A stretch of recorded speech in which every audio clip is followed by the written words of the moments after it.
Donc voici une courte vidéo de présentation du déroulé des TD à distance d'électricité donc à l'UTC, donc l'UVPS 94. Donc les étudiants qui vont suivre cette UV vont devoir une séance sur deux être présents en salle de TD et une séance sur deux effectuer le TD à distance. Et donc les supports pour vous aider à faire ces TD à distance, ça sera de courtes vidéos qui seront centrées chacune sur un exercice. Donc l'erreur à ne pas faire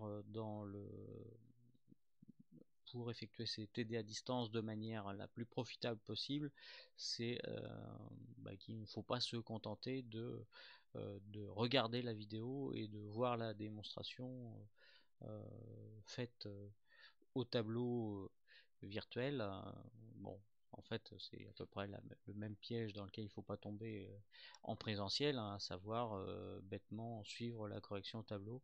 Donc il ne faut pas hésiter à mettre sur pause la vidéo, à essayer de faire par soi-même l'exercice et même d'essayer de faire l'exercice par soi-même avant même de lancer la vidéo. Donc chaque vidéo va suivre un petit peu la même démarche, hein. L'énoncé du sujet sera rappelé et ensuite les corrections seront détaillées sur des slides qui suivront. Et donc les premiers exercices, en tout cas pour le régime continu, les TD 1, 2 et 3, les premiers exercices ne donnent aucun schéma. L'objectif de ces premiers exercices est de vous forcer à poser le schéma électrique du circuit qui est décrit de manière textuelle. Donc pour vous habituer à dessiner un schéma électrique qui est la base pour pouvoir démarrer des calculs dans de bonnes conditions. Il faut rajouter un maximum d'informations sur le schéma électrique que vous dessinez, les tensions, les courants, et indiquer chaque composant. Et une fois que c'est fait, ça vous aide à poser les relations entre tension et courant sur chacun des composants et ensuite à mettre en œuvre les lois de base que sont la loi des mailles et la loi des nœuds pour étudier des circuits électriques.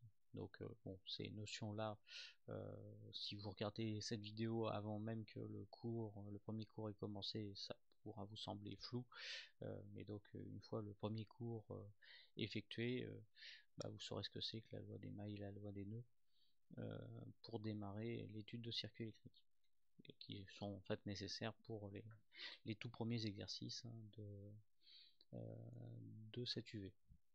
Donc voilà, je vais m'arrêter là en vous souhaitant euh, un bon semestre dans des conditions qui ne sont pas encore normales, mais donc un petit peu améliorées par rapport au semestre dernier, en tout cas pour ceux qui ont déjà effectué un semestre à distance. Donc pour ceux qui sont déjà à l'UTC depuis au moins 2 semestres, ça devrait être un petit peu amélioré par rapport à ce qui s'est passé au semestre dernier.